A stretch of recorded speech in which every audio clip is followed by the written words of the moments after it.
তো আজ সকালেই ছাদের কিছু কাজ করলাম।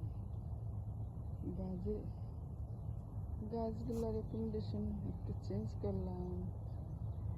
তারপরে বাগান বিলাসগুলি সাইডে নিয়ে আসলাম। বেলি ফুল গাছের এখান থেকে একটু চেঞ্জ করলাম। এই তো আমার কাজ। কত লেটুস হয়েছে, লেটুস পাতা খাওয়ার কোনো মানুষ নেই এখন। কারণ এখন আমাদের ভাই বোনদের সবার ছাদেই লেটুস গাছ।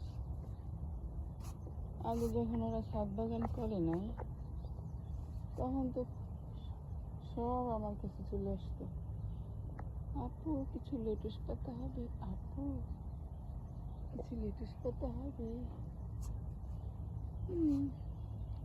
এখন তো কেউই আসে না লেটুস পাতা নিতে, কেউই আসে না, কেউই আসে না।